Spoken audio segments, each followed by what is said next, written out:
ಭಾಗದ ಪತ್ರಕರ್ತರಿಗೆ ಸರ್ಕಾರಿ ಬಸ್ಸುಗಳಲ್ಲಿ ಉಚಿತ ಪ್ರಯಾಣದ ಪಾಸ್ಗಳನ್ನು ವಿತರಣೆ ಮಾಡುವುದಾಗಿ ಸರ್ಕಾರ ತಿಳಿಸಿದೆ ಎಂದು ಗೃಹ ಸಚಿವ ಡಾ ಜಿ ಪರಮೇಶ್ವರ್ ತಿಳಿಸಿದರು. ನಗರದ ಜಿಲ್ಲಾ ಪಂಚಾಯಿತಿ ಸಭಾಂಗಣದಲ್ಲಿ ನಡೆದ ತುಮಕೂರು ಜಿಲ್ಲೆಯ ಪತ್ರಕರ್ತರ ಮಕ್ಕಳಿಗೆ ಪ್ರತಿಭಾ ಪುರಸ್ಕಾರ ಕಾರ್ಯಕ್ರಮವನ್ನು ಕರ್ನಾಟಕ ಕಾರ್ಯನಿರತ ಪತ್ರಕರ್ತರ ಸಂಘದಿಂದ ಆಯೋಜನೆ ಮಾಡಲಾಗಿತ್ತು.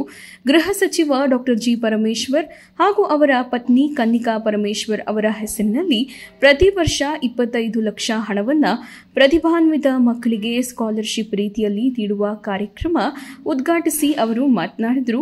ಇದೇ ಸಂದರ್ಭದಲ್ಲಿ ಜಿಲ್ಲಾಧಿಕಾರಿ ಶುಭ ಕಲ್ಯಾಣ್, ಸಿಇಒ ಜಿ ಪ್ರಭು, ರಾಷ್ಟ್ರೀಯ ಪತ್ರಕರ್ತರ ಸಂಘದ ಮಲ್ಲಿಕಾರ್ಜುನಯ್ಯ, ಜಿಲ್ಲಾ ಪತ್ರಕರ್ತರ ಸಂಘದ ಅಧ್ಯಕ್ಷ ಪುರುಷೋತ್ತಮ್ ಸೇರಿದಂತೆ ಪತ್ರಕರ್ತರ ಸಂಘದ ಎಲ್ಲ ಪದಾಧಿಕಾರಿಗಳು, ಪೋಷಕರು, ಪತ್ರಕರ್ತರು ಹಾಜರಿದ್ದರು. ನಮ್ಮ ಪ್ರಭಾಕರ್ ಅಂತೇಳಿ ಅವರು ಮುಖ್ಯಮಂತ್ರಿಗಳ ಮೀಡಿಯಾ ಅಡ್ವೈಸರ್ ಇದ್ದಾರೆ. ಅವರು ಒಂದು ಹೇಳಿಕೆಯನ್ನು ಕೂಡ ಕೊಟ್ಟಿದ್ದಾರೆ. ಗ್ರಾಮೀಣ ಭಾಗದ ಪತ್ರಕರ್ತರಿಗೆ ಇನ್ನು ಮೇಲೆ ಬಸ್ ಪಾಸ್ ಕೊಡ್ತೇವೆ ಅಂತಕ್ಕಂಥ ಮಾತನ್ನ ಹೇಳಿದರು. ಇದು ಸರ್ಕಾರದ ಮಾತು, ಸರ್ಕಾರ ಹೇಳಿರುವಂಥದ್ದು, ಪ್ರಭಾಕರ್ ಹೇಳಿರೋದಲ್ಲ, ಸರ್ಕಾರದ ಪರವಾಗಿ ಹೇಳಿದ್ದಾರೆ. ಹಾಗಾಗಿ ಬಜೆಟ್ ಅಲ್ಲಿ ಘೋಷಣೆ ಕೂಡ ಮಾಡಿತ್ತು. ಅದರಿಂದ ನಿಮಗೆ ಅದರಿಂದಲೂ ಕೂಡ ಅನುಕೂಲ ಆಗ್ತದೆ ಅಂತ ಹೇಳಿ ನಾನು ಭಾವಿಸ್ತೇನೆ. ಜೊತೆಗೆ ಅವರ ಕುಟುಂಬ, ಪತ್ರಕರ್ತರು ಮತ್ತು ಅವರ ಕುಟುಂಬದವರಿಗೆ ಈಗಾಗಲೇ ಆರೋಗ್ಯ ವಿಮೆ ಮಾಡೋದಕ್ಕೆ ಒಂದು ಯೋಜನೆಯನ್ನು ಸಿದ್ಧ ಮಾಡಿ ಅದಕ್ಕೆ 10 ಕೋಟಿ ರೂಪಾಯಿಯನ್ನು ಮೀಸಲಿಟ್ಟಿದ್ದಾರೆ. ಇದು ಸರ್ಕಾರ ನಮಗೆ ಎಲ್ಲರಿಗೂ ಕೂಡ ಕೊಡ್ತಕ್ಕಂಥ ಉತ್ತೇಜನ ಅಂತ ಹೇಳಿ ನಾನು ಭಾವಿಸ್ಕೊಳ್ತೇನೆ.